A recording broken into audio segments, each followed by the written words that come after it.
Joining me Yeah, right now is one of Canada's best bantamweights, Mangat.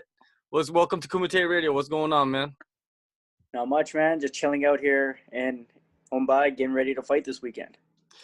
Now, before you got to Mumbai, talk about the training that you were doing. Where did you train? Who did you train with? I surround myself with a pretty solid team back home. I got the ONE FC champion, Bibiano Fernandez. I got UFC featherweight Jeremy Kendi. Also got a lot of other guys that are up and coming. Craig McLean, Justin Daly, Tyler Jackson, who's an OG of the game. I know I'm going to be missing a few, but we get a lot of guys that come in that we all kind of have an open door policy where we all train together.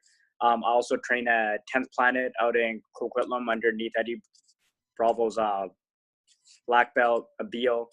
I do my strength and conditioning with Ibi Ali at New Edge Alliance. So I got a pretty solid crew. I got to travel around Vancouver and stuff to get my work in, but I got a solid system all kind of set up there. And then also sometimes travel back out to Montreal to TriStar Gym and also down to AMC here and there. Well, you're in Mumbai. You're all the way across the world, and you're going to be there for 6 weeks. So not having your team, not having all those locations to go and train at, how does it feel for you right now? Are you comfortable? It takes adjustment, right? But you got to take responsibility for yourself. So that's one of those things where, like, here, obviously I'm not working with the same coaches I work back at home, but I've transitioned into building a relationship with certain coaches that are starting to begin to understand me. For anybody holding pads for me, first of all, I'm a southpaw, so you got to adjust to that. You kind of have to roll with it, man. You kind of have to hold yourself responsible and kind of try to match the work ethic you were putting back home and not get lazy, because no one here is going to make you do anything. It's on you. Some of these guys out here, they're on vacation. Some of these guys, they're chilling out here. They just go into the gym and lift weights. I'm holding myself to a different situation. I hold myself to it. I'm still training twice a day. This is your second time in Mumbai. The first time was last April for Brave FC.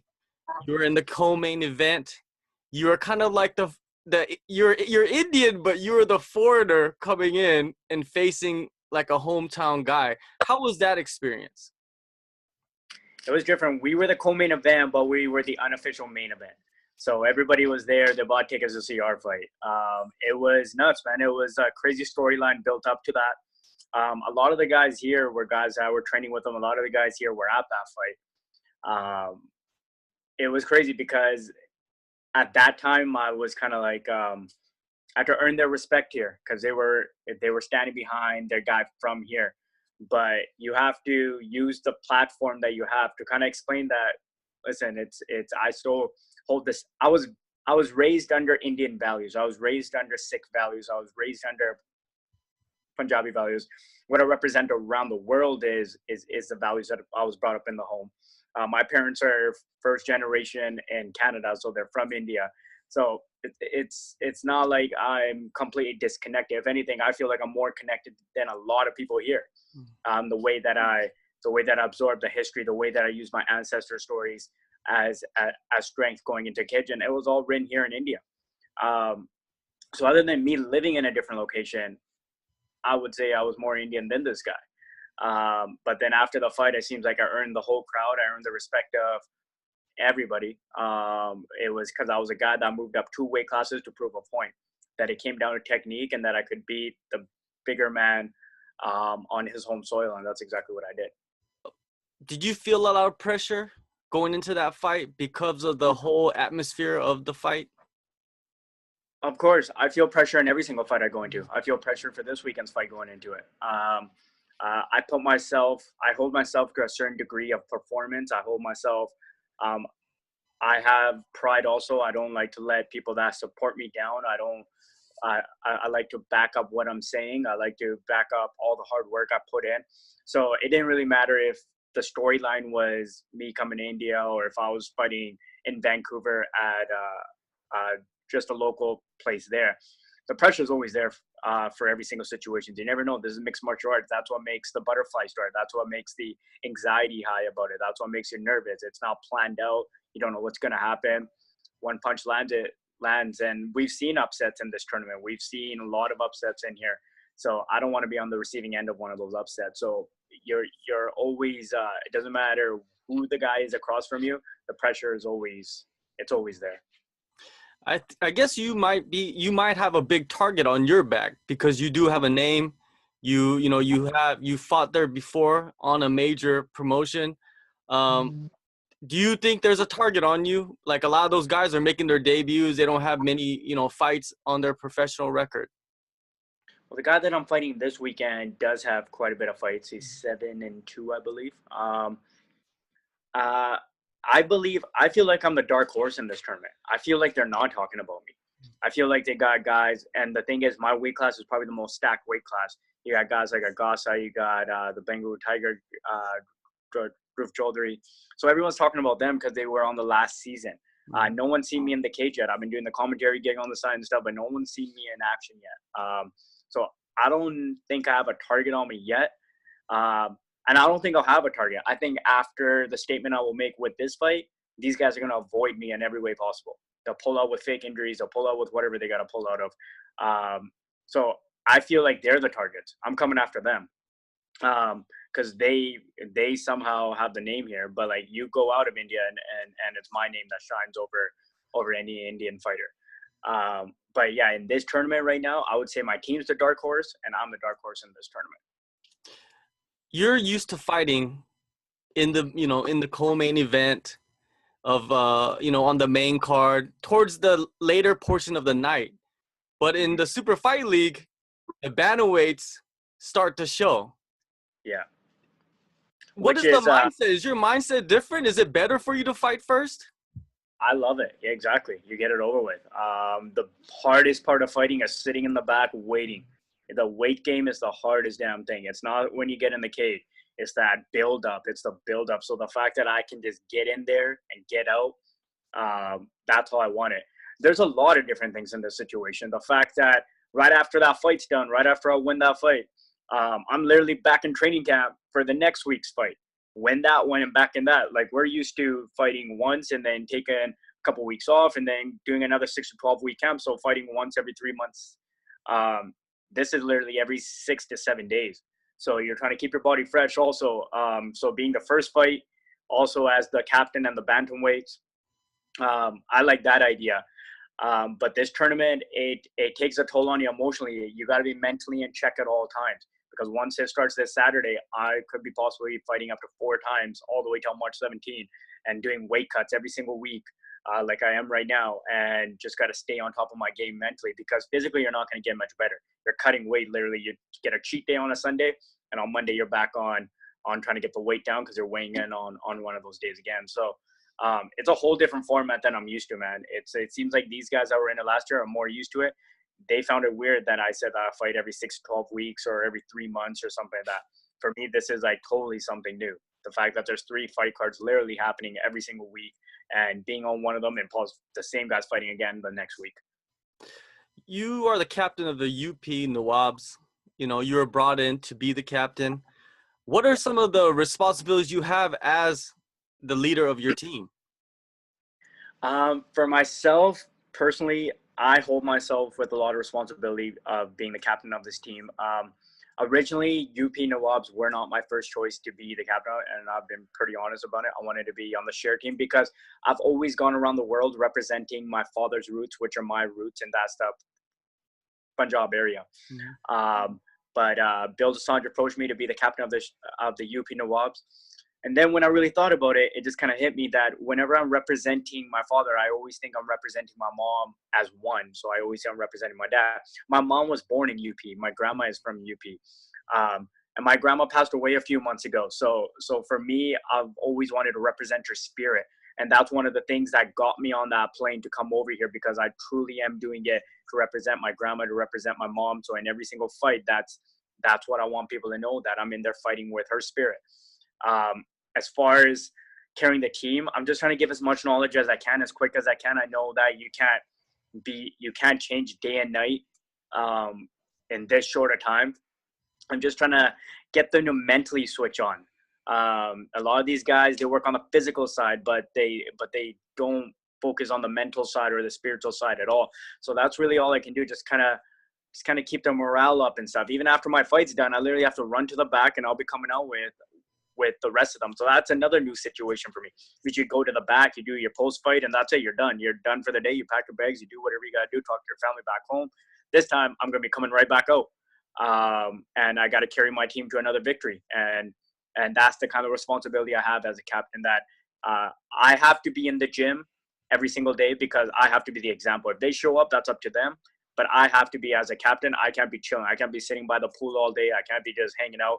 I'm in here working. I'm working harder than my team. I'm working harder than all the other teams. And I know it because we all go to the same place to train. I see it. So that gives me that confidence. My confidence only comes from preparation, and that's something I'm putting from the meal prep I get every single day, from the investment I make in that, to the training I put in. My confidence only comes from preparation. It's not some sort of cockiness that comes from some random place.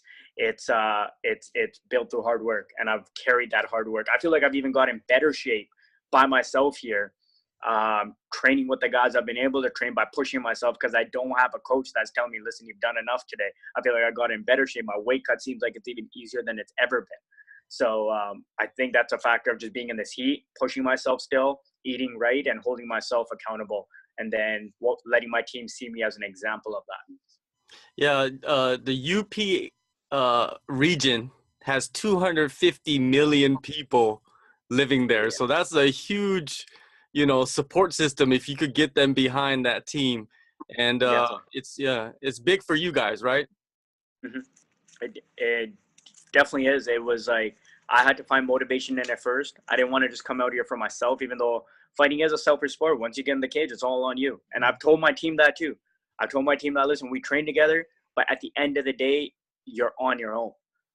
That's just me being straight up honest, and that's the truth. I'm not going to lie to them, say I'm in there helping you. It's the truth. You're on your own. You want to prepare, you prepare. I can't help you. You take a loss, you take a loss. You take a victory, it's all on you. The win is yours. The loss is yours also. So that's on you. So I'm pretty straight up with my team about those kind of things, because I'm not used to a team format. We don't really work in a team format back home. It's you and your record, and that's it. Here, I got to care for my record, but I also want to take my team to the championship. Last weekend, you made your commentating debut for Super Fight League. How was that experience? I'm pretty sure that was more nerve-wracking than actually fighting, right? Yeah, it was interesting. It was cool though. Like, I can see myself doing it, but it's just like, when you have your first few MMA fights, you're trying to figure out your own rhythm. You're trying to get into your own groove. You're trying to figure out what you like to do, what you like to say, what kind of angle you want to take, and how you want to approach the audience. You're responsible for educating a billion people on the sport. You also got to keep them entertained and make sure they're not bored to death by it either. So those kind of things, I was trying to bring my personality out in it. It was nerve-wracking. It was cool. I could be possibly doing it after my fight this weekend too, like the next day, not on the fight day on my own. I thought it was more nerve-wracking when the camera was on me, when I had to do the pre- and post-fight analysis. Now, the commentary, I feel like the thing is, when I watch UFC or anything, I talk in my head. So I look for things in my head, and basically the things that I was saying in my head, I have to remind myself to say them out loud now. So that's kind of what I was doing. So sometimes I would react like I would react sitting in my living room, and I would have to remember, I'm like, oh damn, like dude, you're live on TV. But it was cool. It's something that I definitely hope to keep doing. And I hope people that were watching it enjoyed it. I've been getting good feedback from it. A lot of people were like, dude, we really liked it. And I hope, yeah, I don't know if you heard it. I don't know what you thought. So yeah, of course I'm watching the league, Yeah. And yeah, I think you did a very good job for someone that has never done it before, because the nerves can get to certain people, but it seemed like they did not get to you during the commentary. Yeah. I hope I just get better with time then. For sure. Now you're going to be there for 6 weeks. Of course, you want to take the championship. After you leave India, after you leave Super Fight League, what is your plans? Take a break, man. That's why I'm trying to get these fights in. I want to try to at least fight 4 times. And then, you got to remember, as much as people think it's just a fight, you're also sitting here, you're visualizing, you're imagining your opponent, the next week a new opponent, then the next week a new opponent, plus the weight cut. It's emotionally, mentally, it tires you out if you're taking it seriously. And I'm taking it very seriously. So I want to take a little bit of a break, and then I'll sit down with my management and see where we go. We take a fight, we hop in a Bollywood movie. I don't know, man. We'll see. We'll see how I capture. We'll see what happens with all of this. Right now, I'm having fun with it. Like yesterday, I was with the Prime Minister. The Prime Minister was in town, so I went over there, got invited over there, the Taj Mahal Palace, and there was actors there. There was all these kind of people. So you connect with them, you let them know what mixed martial arts is. They jump on support. So you meet a lot of people out here, and there's a lot of people that support it. Once you kind of introduce and educate them on it, and they also see your personality on who you are, because a lot of people have a perception of what a fighter is, just like, some stupid person. But when they can see the intelligence and the inspiration and the motivation that you carry in your voice, you're kind of representing the whole sport with that. And that's what I'm doing out here. You said that, you were invited by the Prime Minister and there was a lot of Bollywood stars. I'm pretty sure it's a surreal experience to be rubbing elbows with some of the people that you've actually watched their movies, right? I've seen some pictures that you've taken with some of the stars. Yeah, that's been really cool, man. It's been it's cool because the thing is, my babysitters growing up was Bollywood movies. My mom worked double shift, my dad worked double shift, and she would leave me with my aunt. And actually, the owner of the Mumbai Maniacs, Amajay Devgan, that was a movie. It was his movies that would just get left on, and I literally grew up watching this guy without actually realizing he was basically raising me through movies. So a lot of these people that I'm seeing out here, it's kind of surreal to me, because Hollywood is different to me. But Bollywood is kind of like, you remember your childhood. You can see, you remind you of your childhood meeting these people and stuff like that. So that's really cool. And so I kind of get, it's weird because I've met a lot of people, like, back home from, like, big names and stuff like that. But I'm keep getting these like weird kind of starstruck feelings every time I meet one of these people. So it's cool. It humbles you down and it reminds you, and it's cool to have that feeling and meet them, and then seeing their reaction on who you are. And that's really cool, because when you get introduced as a professional mixed martial artist, there's a fascination in these people that they're like, wow. And then they see your ears, and then like there was a couple actors that were taking pictures on my ears because they thought it was the most fascinating thing they've ever seen. Seen cauliflower ears. So it's different. There's a fascination of myself, of knowing about them, and there's a fascination from them to know about what a mixed martial arts life is about. And that's kind of what I'm here to represent, be an ambassador for. You can catch Gary this weekend making his Super Fight League Season 2 debut. Thank you for your time, Gary, and I'll see you around. Thank you, bro. Appreciate it. Thank you for having me on.